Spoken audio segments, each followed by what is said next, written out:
Halo MotoGP lovers, bagaimana kabar kalian? Jangan lupa tetap jaga kesehatan di masa pandemi ini ya. Dan juga tonton terus channel Arena Balap agar kalian tidak ketinggalan informasi menarik seputar MotoGP. Semoga kalian dilancarkan rezekinya. Amin. Gak cuma MotoGP, sirkuit Mandalika juga mau dipakai buat F1. Pembangunan sirkuit Mandalika untuk MotoGP 2021 rampung Juni 2021. Kementerian Koordinator Bidang Kemaritiman dan Investasi Kemenko Marves mengatakan Dorna Sport mulai meninjau sirkuit pada Februari 2020.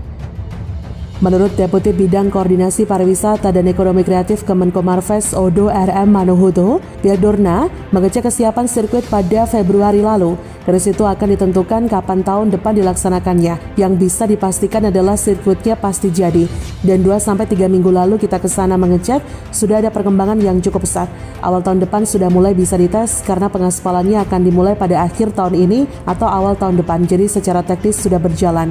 Oda mengatakan perhelatan MotoGP di Mandalika tak hanya di 2021, pasalnya Mandalika Grand Prix Association (MGPA) selaku penyelenggara MotoGP Indonesia di Mandalika telah menaikkan kontrak pelaksanaan MotoGP selama 10 tahun.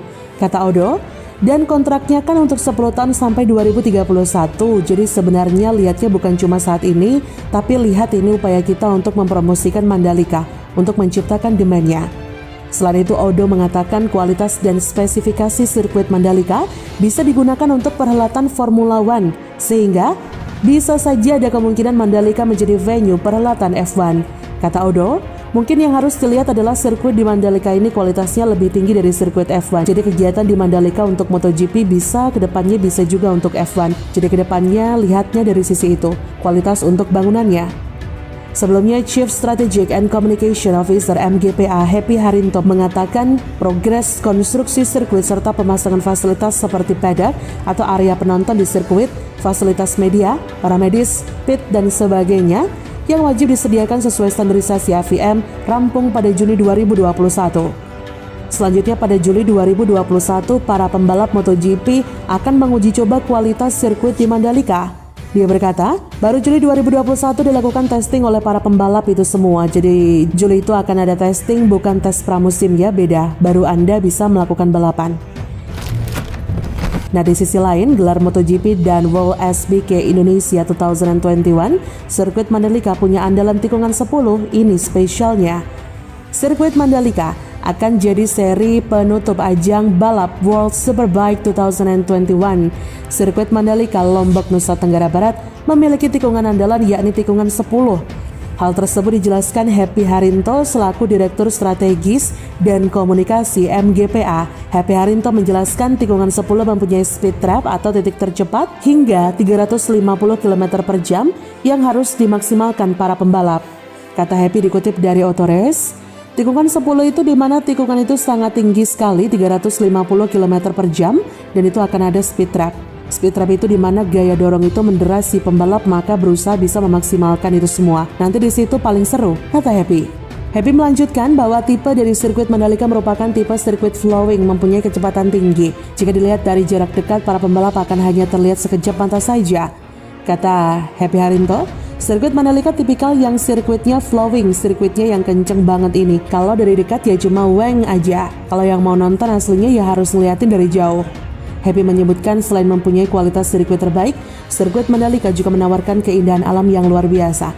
Sebab lokasinya strategis di kawasan ekonomi khusus Kuta Mandalika, antara lain Pantai Biru dengan garis pasir putih. Sebelumnya dikabarkan balap seri pamungkas musim kejuaraan dunia World SBK yang akan digelar di sirkuit Mandalika diundur 1 pekan dari jadwal semula. Nah, diketahui jadwal awalnya dari tanggal 12 sampai 14 November bergeser ke tanggal 19 sampai 21 November 2021. MGPA selaku penyelenggara mengungkapkan salah satu alasan diundurnya ajang balap WSBK di Mandalika karena adanya pertimbangan logistik dan pengiriman barang. Selain itu, balapan ini diundur bukan hanya karena faktor teknis, namun juga agar pelaksanaan tidak bersamaan dengan seri terakhir MotoGP 2021 di Valencia.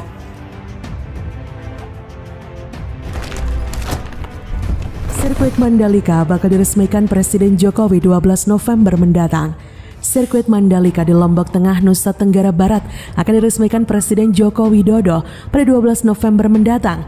Hal tersebut diumumkan Gubernur NTB Zulkifli Mansyah lewat unggahan di media sosial pribadinya.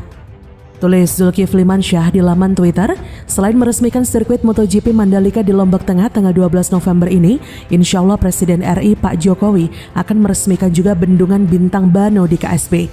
Selain akan membantu pengairan di KSB, Bendungan Bintang Bano ini akan menjadi destinasi wisata yang sangat indah, tambah Zulkifli Mansyah. Sirkuit Mandalika diproyeksikan menjadi tuan rumah seri terakhir World Superbike WSBK Indonesia pada 19-21 November 2021. WSBK Indonesia di Mandalika bakal menjadi penentu persaingan juara antara Jonathan Rea dan Toprak Razgatlioglu.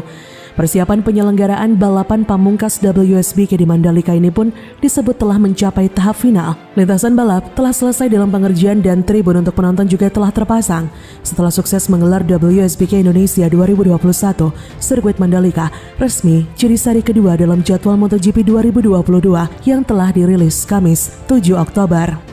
MotoGP 2022 akan berlangsung sebanyak 21 seri yang akan berlangsung mulai Maret hingga November. Dalam kalender MotoGP 2022, terdapat 2 seri baru yaitu Indonesia dan Finlandia. Sirkuit Mandalika, Lombok, Indonesia akan menggelar seri kedua MotoGP musim depan pada 20 Maret 2022. Di sisi lain, sejarah sirkuit Mandalika siap untuk jadi tuan rumah MotoGP 2022. Mandalika merupakan kawasan wisata yang berada di bagian selatan Pulau Lombok, Nusa Tenggara Barat. Mandalika menjadi kawasan ekonomi khusus KEK pariwisata melalui peraturan pemerintah PP nomor 52 tahun 2014 dan sudah diresmikan sejak 2017 lalu. Kawasan wisata ini tidak hanya mempunyai pesona pantai dan laut mempesona. Mandalika memiliki luas tanah sebesar 1.030-an hektar serta menghadap Samudra Hindia sehingga dapat menjadi kawasan wisata di Provinsi Nusa Tenggara Barat (NTB) yang potensial. Nama Mandalika sendiri berasal dari seorang tokoh legenda, yakni Putri Mandalika, yang dikenal mempunyai paras cantik dan menawan. Setiap tahunnya masyarakat Lombok Tengah merayakan upacara Bau Nyale, yaitu ritual mencari cacing laut yang diyakini sebagai jelmaan Putri Mandalika. Dengan adanya upacara ini bisa menarik wisatawan lokal ataupun internasional. Tak heran banyak yang menilai Mandalika dapat menjadi the new Bali.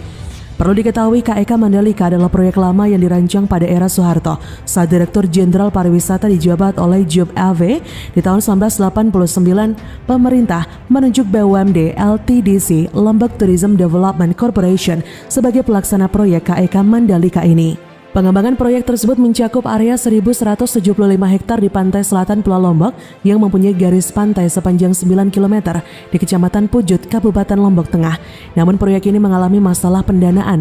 LTDC pun dinyatakan bangkrut pada tahun 98. Asetnya diambil alih oleh PT Perusahaan Pengelola Aset PPA. Pengembangan KEK Mandalika kembali dilanjutkan di bawah kepemimpinan Susilo Bambang Yudhoyono. Pada 2011, SBY meresmikan kawasan pariwisata Mandalika dengan dana sekitar 27 triliun rupiah.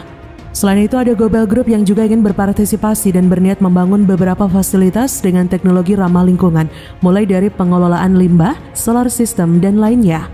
Bahkan Gobel Group juga ingin membangun resort mewah di Mandalika. Tak hanya itu, ada investor nasional lain yang juga berminat berpartisipasi. Raja Wali Group melalui PT Canvas Development ingin membangun villa dan hotel termasuk resort premium.